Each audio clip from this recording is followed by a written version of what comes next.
This edition of the Ridley Report is brought to you by ShireSociety.com. Join up and move to New Hampshire for more freedom. August 4th, 2020. For those of you New Hampshire watchers who kind of never get around to reading these actually useful reports from the New Hampshire Liberty Alliance, I would like to read some of the most recent ones from you, so you can just listen while you're driving or something.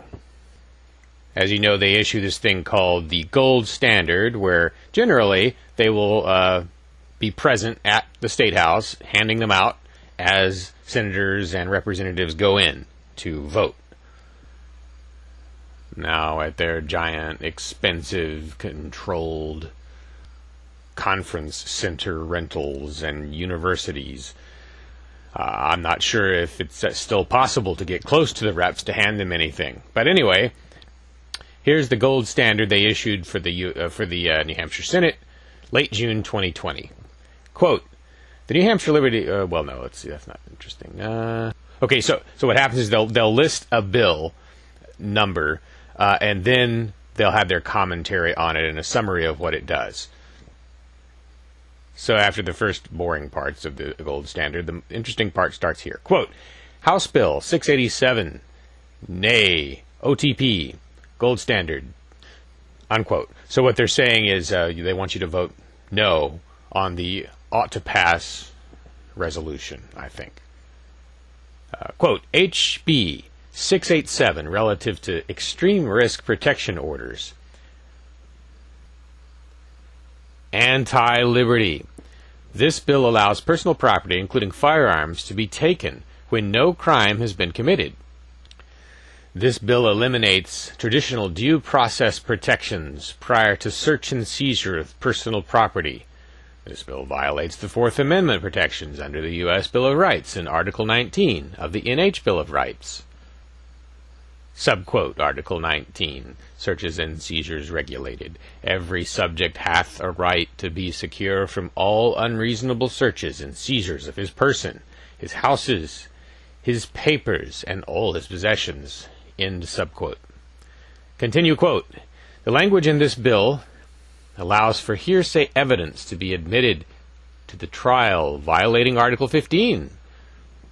Subquote. Article 15, right of accused. No subject shall be held to answer for any crime or offense, unless the same is fully and plainly, substantially and formally described to him. End subquote. Resume quote. The subject will be stripped of personal property and will need to spend time and money via the court system for the return of the property without having committed a crime. Under this bill, courts are not bound by the traditional rules of evidence, typically given to the defendant. House Bill 250. This bill would increase state spending by providing adults in the Medicaid program with dental coverage. Oppose. This program provides able-bodied adults in New Hampshire with taxpayer-funded dental coverage.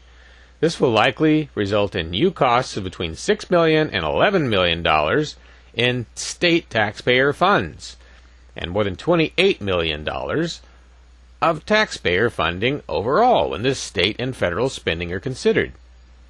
This bill provides no cap on annual per-patient expenses, and therefore the total cost impact may be higher.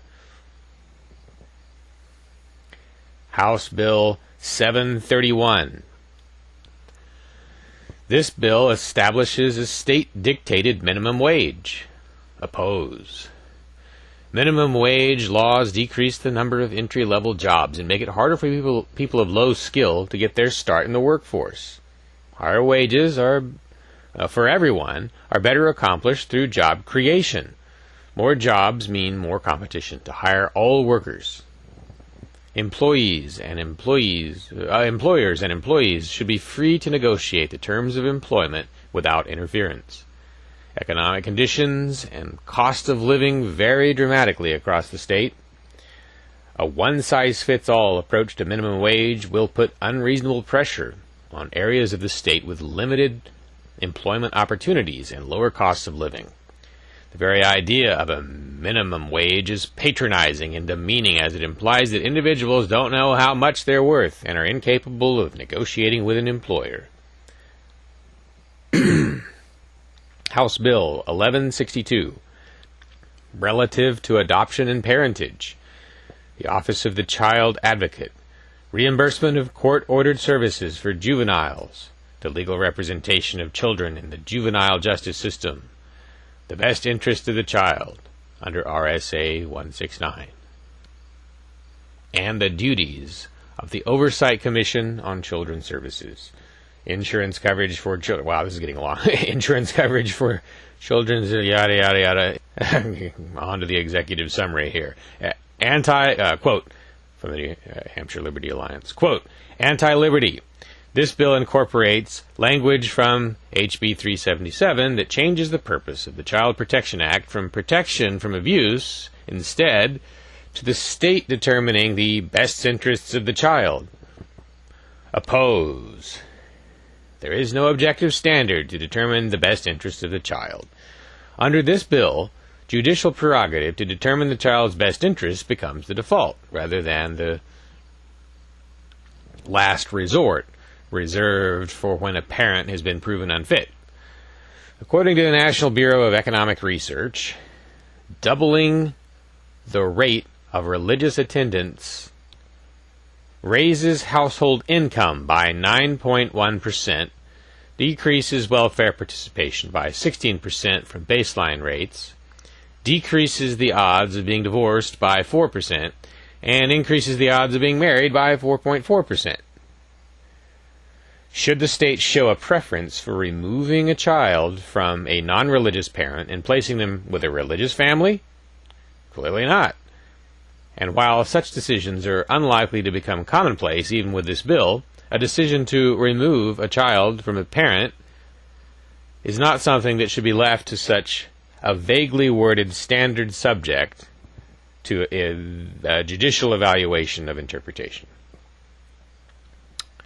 House Bill 1166, relative to unemployment compensation. Certain sanitary protections for COVID-19, extending the Federal Family and Medical Leave Act for certain COVID-19 protections, and waiving cost sharing for testing and treatment of COVID-19. This bill increases unemployment compensation rates to be a larger fraction of the individual's normal salary and mandates new paid benefits to be provided by employers. Oppose. This increases in unemployment provided for in this bill. The increases in unemployment provided for in this bill are permanent and not limited to the response to COVID-19. Some employees will end up receiving more money on unemployment than they did while working. This is a disincentive to work and is ultimately harmful to individuals.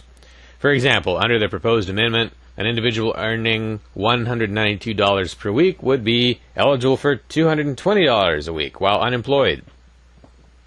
The committee amendment also requires unlimited paid time off for COVID-19 testing, requested by the employee, as proposed. 277:10A indicates that only the employee request is required to trigger access to a test or time off for the test.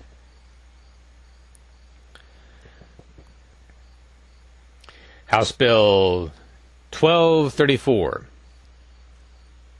anti-liberty. This bill is an omnibus bill that contains approximately 40 different topics, limiting the ability of the public to participate and comment, and forcing legislators to accept provisions in a single vote. Accept unrelated positions in a single vote. Oppose. This bill raises protectionist barriers by preventing EMTs or paramedics who are nationally certified by the National Registry of Emergency Medical Technicians and licensed in their home state from being employed in New Hampshire without first completing NH's process for licensing. New Hampshire is still in the midst of an opioid crisis and a medical state of emergency. Now is not the time to try a dangerous protectionist experiment that will complicate the process for businesses to attract qualified emergency personnel from other states. While the bill contains a number of positive or neutral provisions, the negative provisions and the limited time for public review of the amendment are unacceptable. Unquote. So, my executive summary of the executive summary, as I look back at that long quote from the New Hampshire Liberty Alliance, the one that I found most interesting of all those bills, I guess it was about 6 bills there that they were looking at, House Bill 1234 is the one that gets me most enraged, because that's the one where they're trying to be like the feds, right? You know, up until maybe 2018, I don't remember ever seeing a New Hampshire bill that sort of dumped, 20, 30, 50 different things into one bill. In fact, I remember getting kind of up in arms in 2019, I think, because the legislature committed the outrage of adding one item to the state budget that was unrelated. And what they did was they threw a smoking ban, or a new smoking restriction into the budget, which I think would have been a bill or something like that, like a bill that constitutes the budget. Anyway, that denied the smoking restriction a normal legislative process where it could be examined. I think it was a reduction in the smoking age, the age at which you would be allowed to start smoking legally. But that was just one thing, I think. I mean, there might have been some other things. That's the only one I know of. Here we got 40 different things in one bill submitted with insufficient time for it to be properly examined, at least by the public.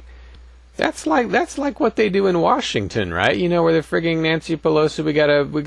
Here's the bill. You got 24 hours. We need to vote yes so we can see what's in the bill. The public is familiar with this kind of practice, and they don't like it.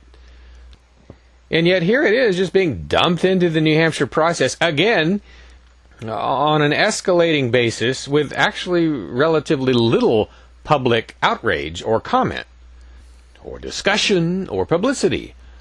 I haven't seen this come up at all in the mainstream press. So these are the things that are really dangerous, the ones that people are not paying much attention to, and which represent a sort of sea change.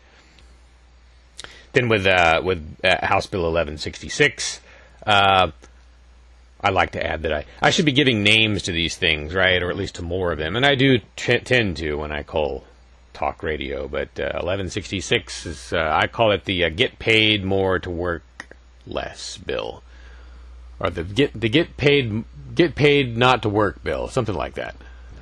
Unfortunately, I sort of worry that when I confront the general public about this, many of them will probably say, "Oh, that's great." Oh, how do I do that? And then I end up backfiring on myself. But anyway, I did give it a name. Like me or launch me. However, there is some positive legislative news in New Hampshire, and that is that the state has done something that I used to be looked at like a crazy person when I would go to the State House and ask state reps about this. But now it's law. Now it's gone from being Crazy Dave to Crazy Law. Probably without my help, actually. I doubt anyone noticed that I was into this, but I did do some videos about it. Apparently, you're now allowed to. They've made legislation making it possible to drive your flying car to the airport. Right. So I used to complain that a big reason why we don't have flying cars, and we should already have them. They're 1960s technology. They've been experimented with since 1917. There was a prototype in 1917. We still don't, see planes driving to their airports on the roads, right? And we should have seen that a long time ago, because that would make planes practical, finally. Small planes, I should say. I used to complain that it was the legislative barriers more than the technological barriers that were keeping this from happening. So finally, the first state in the union has done something about this, I guess, or the first state in the union has that law. You know, so as long as there's not anything else in the law that's adding some new restriction to us, then okay, all right. It's good to see a little bit of liberalization. So now what will probably happen is slowly other states will follow the lead, which I wish New Hampshire was setting more often in pro-freedom legislation. And, companies will see that. Probably a company has already seen this and is making plans. Hey, Ray Kurzweil, remember, that thing you said about, planning your inventions to happen about 3 years before they're needed and the technology is ready? Well, we're there. I think we're there. Make it. Ray, do it. Kamen. Dean Kamen used to jog by your house all the time. Hey, why don't you make this? That would be so cool. Anyway, if you could do segue, you could do this. I used to call, and I guess I still call talk radio quite a bit about this subject, especially when you have a snowstorm and driving long distances becomes really difficult.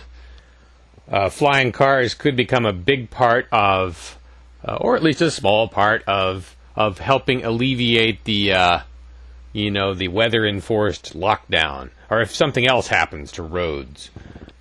Hopefully, this will also open up the opportunities and possibilities for flying cars that sort of launch from your backyard, which would be even more useful in a crisis of some kind that has interfered with roads or road travel. The union leader reports that actually early adopters in the U.S., quote, can obtain vehicles from American manufacturers Samson Sky and Terra Funga, as well as PAL V, a Dutch company. Operators are required to have a pilot's license as well as a driver's license, unquote. Now back to the dystopia. I was reading over the Keene State College COVID restrictions that they're imposing as they restart their activity, which was already authoritarian and non-helpful enough as it was, but now that's going into overdrive apparently. Anyway, so I found some new COVID restrictions that were kind of crazy, and also found some old restrictions while I was looking around, nosing around on Keene.edu. So, quote, Keene State College students are expected to practice the following.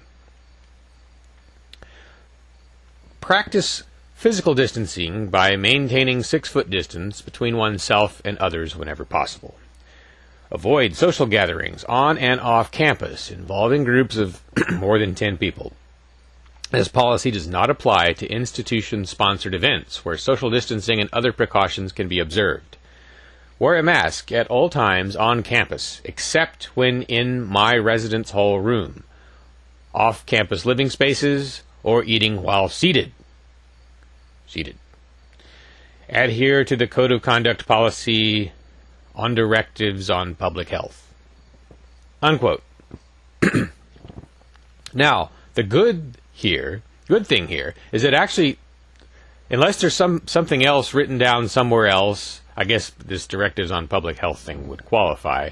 But this particular list of rules is actually pretty short, right? It's not like it's not 4 pages you have to read. Again, I don't know about this directives on public health thing. Maybe that's 4 pages. I haven't checked into that. But at least the policy itself is relatively short. So good on them for that. But did you notice here? This is the craziest part, I think, in what I've seen. Eating, wear a mask wear a mask unless you are in your room or eating while seated, right? So that sounds like it. Wear a mask at all times on campus, except when in my residence hall room, off-campus living spaces, or eating while seated. So they're saying you're not allowed to eat while you're standing up outside your room? Now that's batshit. That's gotta go. So, you know, but again, students seem to be like sheeple. I was a sheeple when I was a student. It's amazing I got out of college alive without a criminal record or something, considering how helpless I was against all the rules and regulations and unaware of my lack of freedom that I was. I just can't believe I got through that. And I can't believe you students are actually paying money to go to this POS, bleeding sore, I paid for, and that is such a blight on Keene. But we'll get to that in a second. There are more reasons than just this minor COVID restriction problem, which was probably unintentional, that we should have a problem with this university. And you especially should have a problem with it if you're a student having to pay a lot more than I am for it. So this is what I discovered while I was looking over their new COVID restrictions. The new COVID restrictions were dumped into their code of conduct page, which already, of course, had its own extensive list of banned activities. So what's interesting here is the rules surrounding student code of conduct disciplinary hearings. That's not the official name of the hearings. I'm a little vague on what the hearings are actually called. But when a student is accused, they get a hearing. However, listen to this, quote, "Students are not permitted to make their own recordings of the hearings," unquote. And later on, quote, "Unless otherwise authorized by the Vice President for Student Affairs and or ordered by a court of law, the review of the audio recording of the conduct hearings shall be limited to those involved in the case, their advisors, the hearing officer, the hearing board members, the assistant director for residential, blah, blah, blah, blah, blah," unquote. And then this, okay, quote, "Deliberations of the hearing board shall not be recorded. All audio recordings of college conduct hearings shall be destroyed 30 days after the deadline for filing an appeal has passed or the appeal has been decided," unquote. So the problem with this is that this creates a little safe space for educrats and their authoritarian, well, educrat allies to gang up on a student without their craziness being documented on film. Now, if you don't believe that they're crazy, then you should watch the videos of them interacting with me. When I go to Keene State College to film City of Keene meetings, government meetings, not just university, government-funded meetings, but meetings of the actual government. I'm starting to sound crazy too now, but I'm riled up, and I've got a reason to be. Additionally, it looks like the media is banned from these events. Quote, "At the hearing board, the following individuals may be present: hearing chairperson, 3 hearing board members, reporting party, responding party, advisor for the reporting and or responding party, if applicable. If concurrent criminal or civil charges have been filed in association with the incident, then the student may have a non-college related attorney present at the hearing as a non-participating observer," unquote. So, and it also says that witnesses are allowed only while they are providing relevant information. So again, this is a giant, or maybe a small, black hole where the public cannot see how its taxpayers or taxpayers' money is being used, because this is taxpayer-funded stuff. An adult, generally, in almost every case, is going to be the one who is at the show trial being accused, without much show, I guess, since you're not allowed to even see it.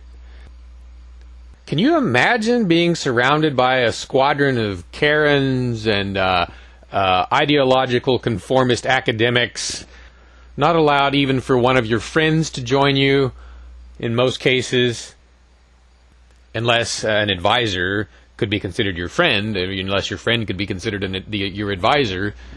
All manner of nastiness can be wreaked on this student who is not allowed to defend herself with a camera even, let alone a firearm. Anywhere on campus, I guess a firearm wouldn't be very useful in this circumstance, but a firearm would be useful to have in general, right? Yeah, you're not supposed to have those on campus.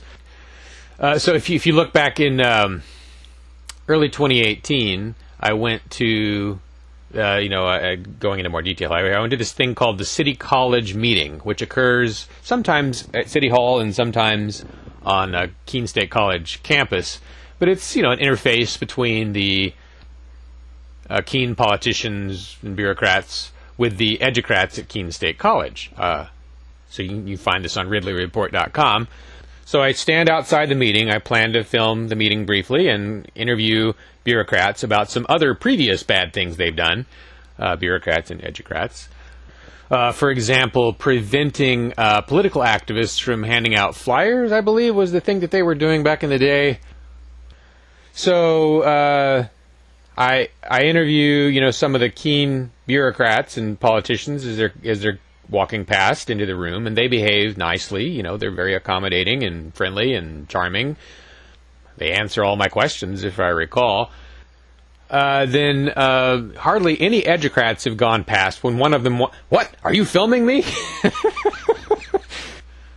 Shortly thereafter, security appears, Keene State College security. They demand to know my identity. They want to question me. I'm supposed to submit to interrogation in order to run a camera at a government meeting. So I told the security, "No, am I required to answer your questions?" So security calls the cops, which show up, and then they just let the security decide. Well, okay, well, he gets to decide whether you're here or not. What do you want to do? You want to kick him out? Yeah, I want to kick him out.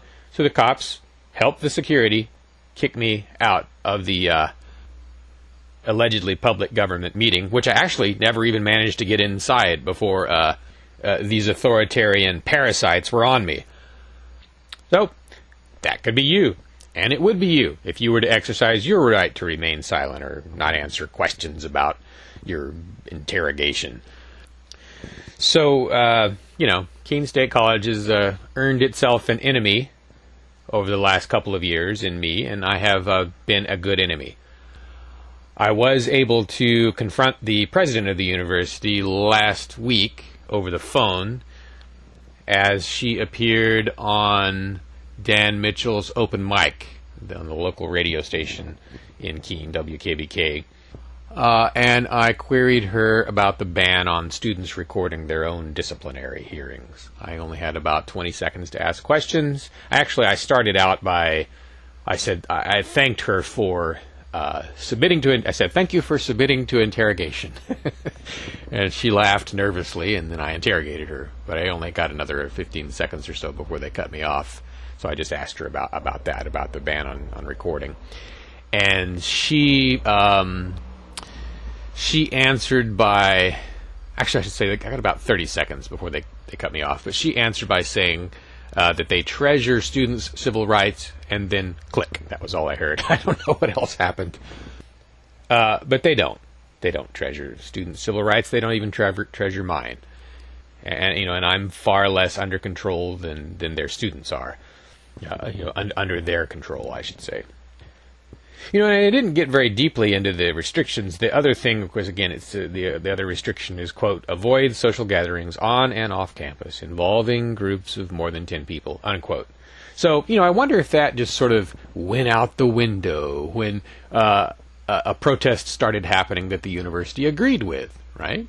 I wonder if any students have actually been punished for, justifiably, attending Black Lives Matter rallies. Now, maybe those aren't considered social gatherings. Maybe they're considered political gatherings, and maybe the university ban doesn't apply to that sort of thing anyway. Yeah, but who exactly is the university to be telling even its students, to avoid a wedding that's got 20 people? Who are they?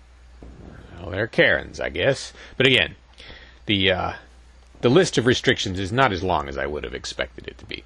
I did hear that there was a ban on hugging, but I don't see that here. And there were some, the way this was originally worded, apparently. So when you start page this and you look it up on the internet, and you just sort of, you see, the list of results that you get. Well, of course, it's going to give you a summary of some of the wording that's in the result. So I get this result for Keene.edu when I keyword searched the word, I don't know, student code of conduct, Keene State College, or something like that.